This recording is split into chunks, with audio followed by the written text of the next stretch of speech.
दोस्तों I am sure आपके साथ भी कभी ऐसा हुआ होगा कि आपको कोई प्रोडक्ट बाय करना होगा तो आप भी सोचते होंगे कि हम बाय करते हैं सीधा मैन्युफैक्चरर से। रिटेलर से अगर आप बाय करते हैं तो आपकी जो कॉस्ट है वो इंक्रीज हो जाती है और उस कॉस्ट को यहाँ बचाने के लिए डायरेक्ट आप मैन्युफैक्चरर से कॉन्टैक्ट करते हैं। तो उसी मॉडल पे आज हम बात करने वाले हैं जो कि है हमारा D2C मॉडल। नमस्कार दोस्तों, मेरा नाम है शुभम, आप देख रहे हैं धंधा। यह है धंधा की एक नई सीरीज। तो चलिए बिना किसी देरी के वीडियो को शुरू करते हैं।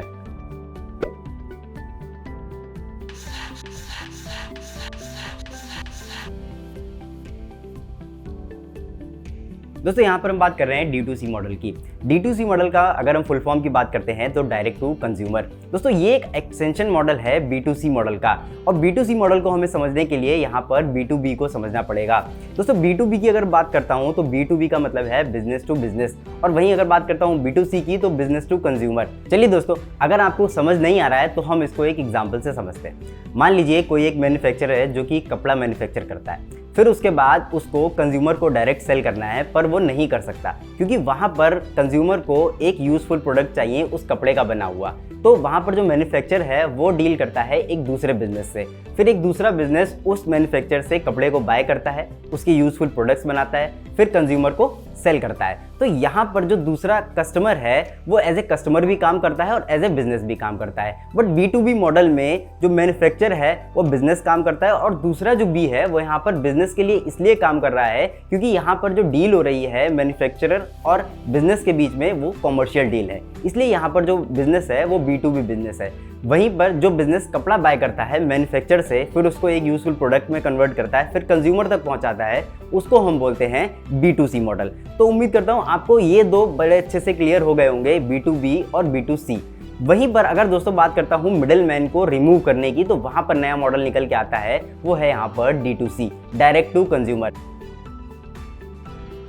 दोस्तों जैसा कि हम सब जानते हैं कि हमारे इंडिया में काफ़ी ज़्यादा स्टार्टअप कल्चर और एंटरप्रेन्योरशिप काफ़ी ज़्यादा पॉपुलर हो रही है। इवन यहाँ पर गवर्नमेंट जो है वो भी काफ़ी ज़्यादा सपोर्ट करती है, और सपोर्ट करने का रीज़न भी है क्योंकि यहाँ पर जो D2C मॉडल है वो काफ़ी ज़्यादा अच्छा है। इवन अगर हम बात करते हैं बिजनेस के लिए तो उनके लिए भी काफ़ी ज़्यादा कन्वीनियंट है, और वहीं बात करता हूँ अगर कंज्यूमर के लिए तो वहाँ पर भी उनके लिए काफ़ी ज़्यादा कन्वीनियंट है क्योंकि यहाँ पर मिडिल मैन का रोल खत्म हो जाता है और कंज्यूमर को जो प्रोडक्ट है वो काफ़ी सस्ता पड़ता है, और जो बिजनेसेस हैं उनको भी अपने कस्टमर की ज़रूरत को समझना काफ़ी ज़्यादा आसान हो जाता है। उम्मीद करता हूँ आप D2C मॉडल को अच्छे से समझ गए होंगे। चलिए अब बात कर लेते हैं इसके टाइप्स की।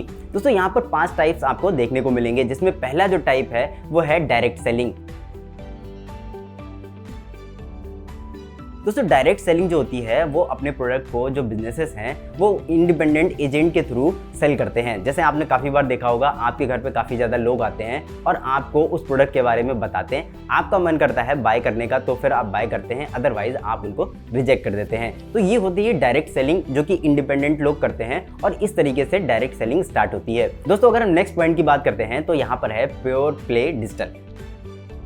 दोस्तों यहाँ से जैसा कि नाम को पता चल रहा हो कि डिजिटलाइजेशन, तो किसी तरीके से जो बिजनेस होते हैं वो अपने आप के अपने प्लेटफॉर्म सेटअप करते हैं, जैसे फिर वो वेबसाइट हो, एप्लीकेशन हो या फिर सोशल मीडिया प्लेटफॉर्म हो, उनके थ्रू अपने प्रोडक्ट को सेल करते हैं। दोस्तों ये काफ़ी पॉपुलर जो मार्केटिंग है वो काफ़ी ज़्यादा पॉपुलर मानी जाती है क्योंकि यहाँ पर जो कंट्रोल है वो पूरा बिजनेस के पास रहता है, फिर वो चाहे अपने कस्टमर की डेटा हो या फिर अपने कस्टमर की प्राइवेसी हो, तो ये सारे जो कंट्रोल हैं वो बिजनेस के पास ही रहते हैं। दोस्तों अगर नेक्स्ट मार्केटिंग टाइप की बात करते हैं तो यहाँ पर है ओमनी चैनल।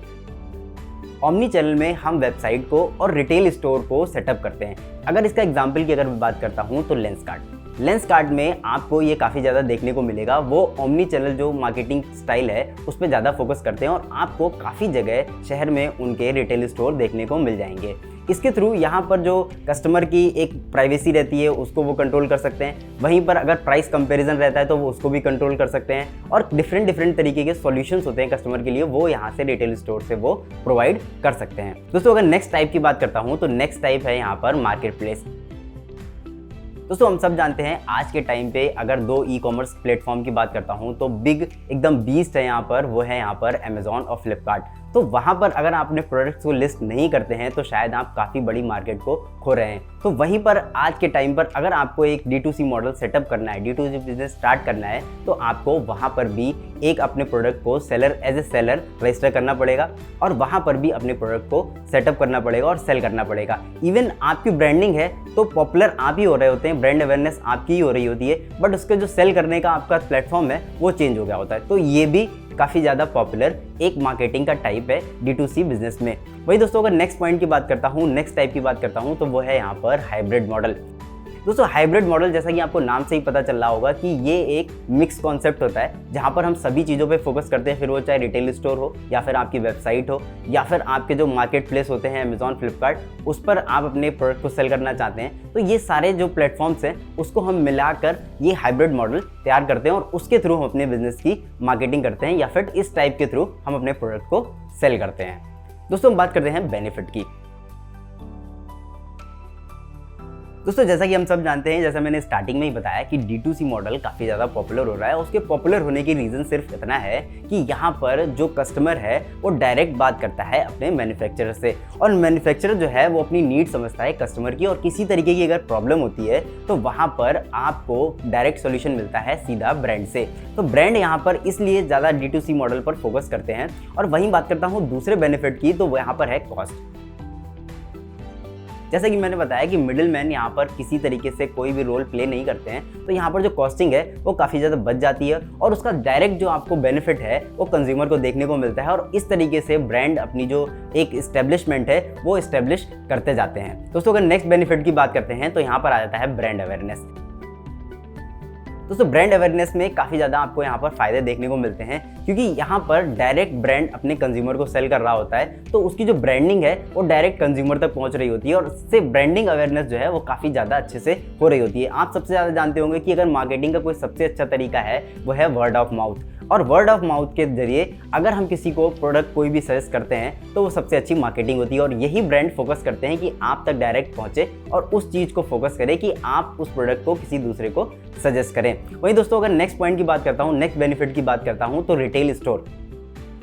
दोस्तों रिटेल स्टोर पे आप काफ़ी बार देखा होगा, जैसे मान लीजिए आपको एप्पल का फ़ोन चाहिए और आप एप्पल के स्टोर पर नहीं गए और किसी लोकल स्टोर पर चले गए, तो वहाँ पर हो सकता है आपको फ़ोन ना मिले, बट अगर प्रेजेंट टाइम में बात करें तो एप्पल के स्टोर में वो फ़ोन पड़े हुए हैं। तो यानी कि सेल्स जो हैं वो उनकी कम हो जाती हैं एप्पल की, सिर्फ इसलिए हुआ क्योंकि यहाँ पर आप लोकल स्टोर पे गए। तो इसलिए यहाँ पर जो लोकल स्टोर का सिस्टम होता है वो खत्म हो जाता है, आप डायरेक्ट ब्रांड से जुड़ जाते हैं और इस तरीके से उनकी सेल्स जो है ब्रांड की वो इंक्रीज हो जाती है D2C मॉडल में। दोस्तों यही कुछ बेनिफिट हैं जिसकी वजह से D2C मॉडल जो है वो काफ़ी ज़्यादा पॉपुलर हो रहा है। दोस्तों उम्मीद करता हूँ आज की वीडियो आपको अच्छे से समझ आई होगी कि D2C मॉडल काम कैसे करता है, क्या इसकी फंक्शनैलिटीज़ हैं, क्या इसके टाइप हैं और क्या इसके बेनिफिट हैं और क्यों स्टार्टअप्स इस मॉडल को फॉलो करते हैं, इवन गवर्नमेंट भी इसको क्यों सपोर्ट करती है।